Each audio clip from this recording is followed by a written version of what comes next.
Welcome back. What's up? It's Patrick. Today we're talking about taxes as it pertains to a trading card business. My experience is almost exclusively in Pokemon, but I do believe that there's a lot of crossover between Pokemon and other card games, other hobbies, and things like that. So hopefully this is helpful to you. This isn't going to be a super deep dive, it's just going to be a general kind of conversation. And yeah, so I think there's a lot to learn here. This is specifically, I should start by saying this, for Canada. My fellow friends in America, you guys have enough uh, quality products out there that this one's for the Canadians.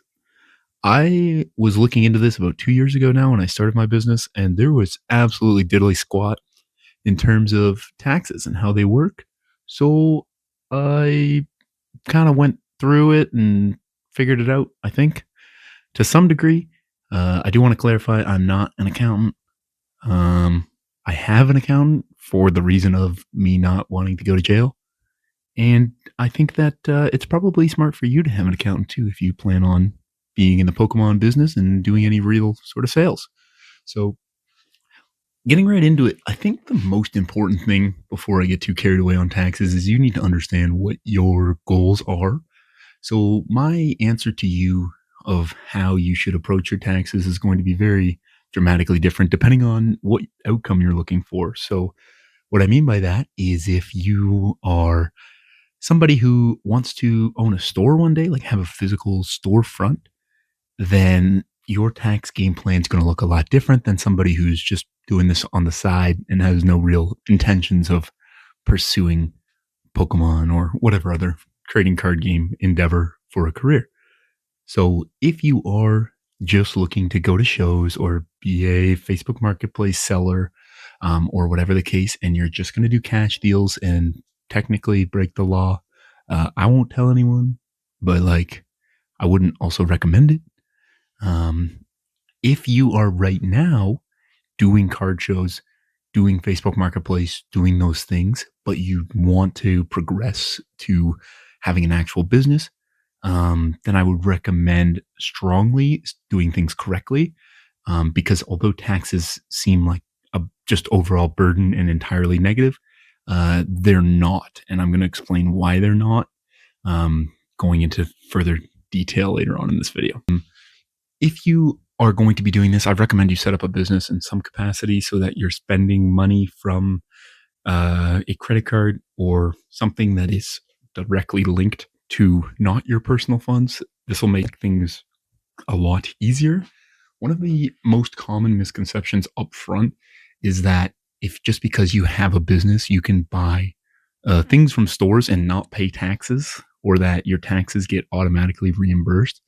That is not how it works. So I've heard it be said by various different Poke people, that you can pay, like you pay the taxes up front and then you don't owe taxes, or you're going to get reimbursed on those taxes in the during the tax season of the following year. So the following April. There is definitely some misconceptions there.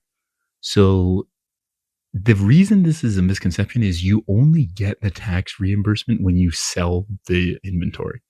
So for me, if I purchase something from my local card store and I plan on just keeping it, as I typically do, I'm not a reseller by any stretch. We have like singles I'll resell, but on the sealed side, I'm only selling things I've held for a long period of time or things that I got in major collection buyouts. I'm never really like buying something from a store and then turning around to sell it. But this Evo Skies, oh, I don't have I have my ripped Evo Skies box. I bought it for like, I guess 1700 US because it has like a tear in the top. I would have paid here. I don't have to say 1700. Hold on. I paid 2300 Canadian dollars. My Canadian friends are here, so I don't have to use US dollars.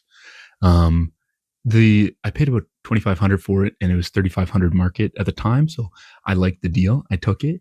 With that said, I had to pay 200 and something dollars taxes. I've taken that $200 to the dome or whatever. I'm bad at math, but you get the gist. I've taken that $200 of taxes to the dome. But in the event that I sell the Evolving Skies box, then I will get that reimbursement later. So hopefully that makes sense, but that's the first and foremost. This only applies to if you're buying from a business. So on the next side comes the collection side. So if you pay somebody via e-transfer or via cash for a larger sale, that is by no means illegal in any way, shape, or form. You need to charge taxes on your sale that you make to somebody else if you are an actual business, but you do not need to pay taxes, nor are you going to be able to pretend or reimburse anything on those e-transfer sales that you've purchased from people, whether it be collections or things like that. So you're not going to get tax reimbursed if you went and spent $5,000 on a collection, but you will have to charge the tax just like everything else. I am in Ontario, by the way, so the tax rate is around 13% or so. This is where a lot of people kind of exist. So they exist in this whatever collection buyout stuff, and potentially like me, where you're holding a collection. I don't do restocks. I don't go to Costco or any places like that. I'm entirely secondhand buying from people off of Shop and eBay and things like that. For me personally, I do also sell on eBay. So because of my eBay selling, it does make the taxes a lot easier. So if I had anything to kind of recommend to a new business, it would be to start an eBay. Not necessarily, you don't need to be like a big eBay person. You don't need all that many things to do it, and that's the benefit. But it does make the tax stuff easier in a lot of ways, and it's a good place to start. Um, what else do I have here? So, short term, your best bet is to do kind of the cash deals, to do the eBay and things like that if you're looking to make money. Longer term, you want client lists. So if you have heard Pokémon's videos on this topic, which if you haven't, I don't know how you ended up finding me on the internet, but welcome.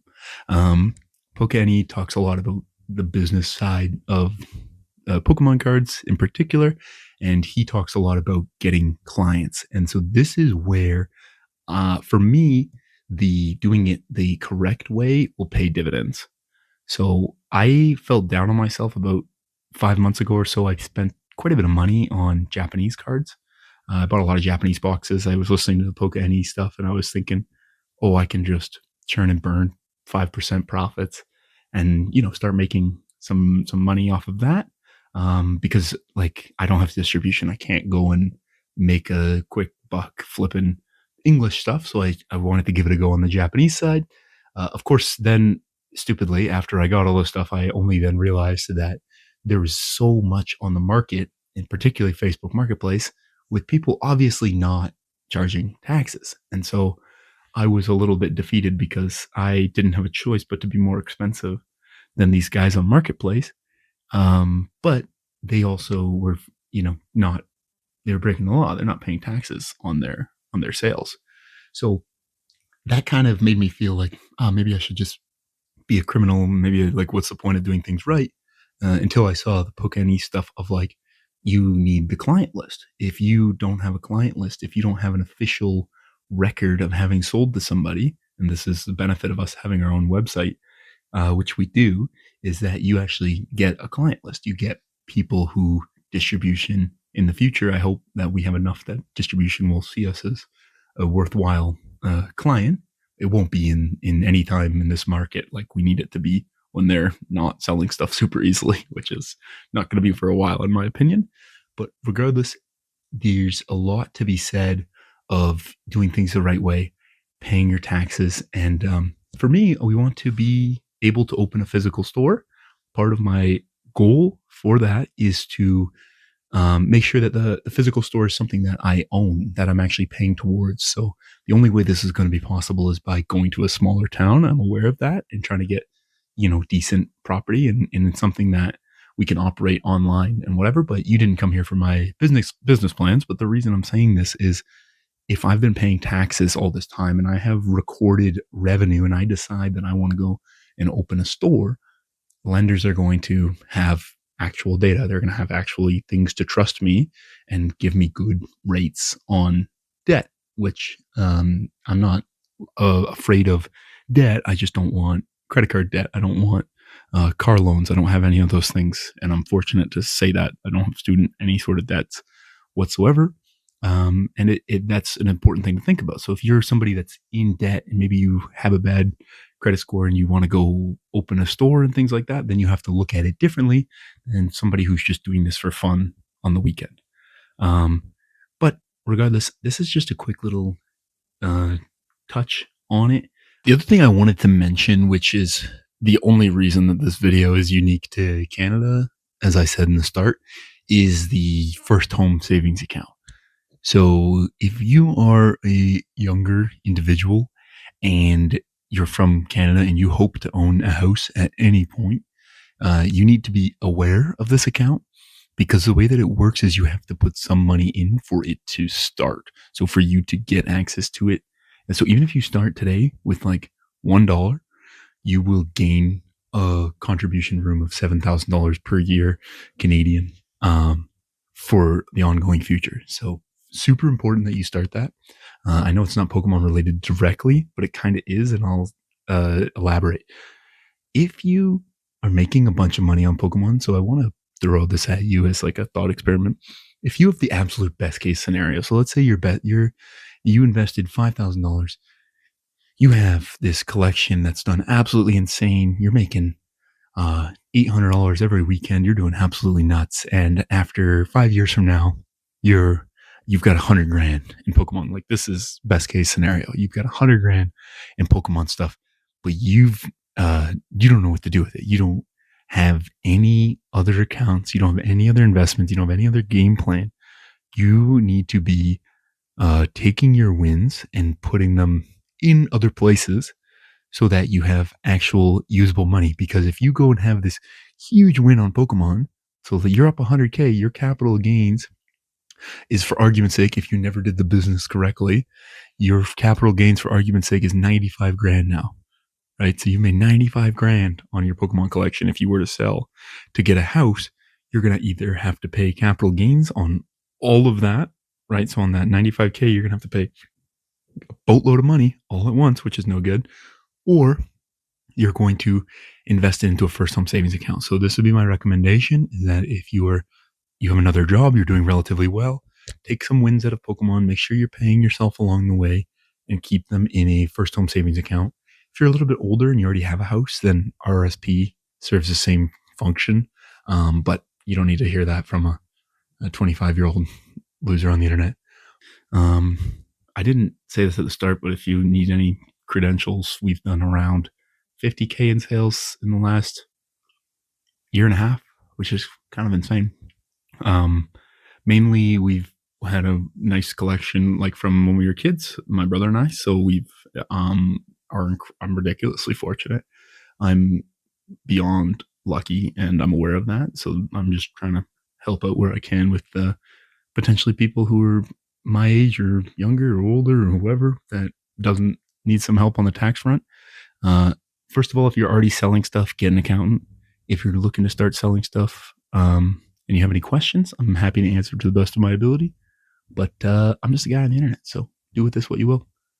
I was going to do graphics and all those things and put a lot of time into this, but hopefully this was enough to give you a sense of how I think about it and how taxes work for Pokemon and other TCG hobbies. Thanks so much for listening. Like, comment, subscribe, all that jazz. And here is, of course, the Wug Trio.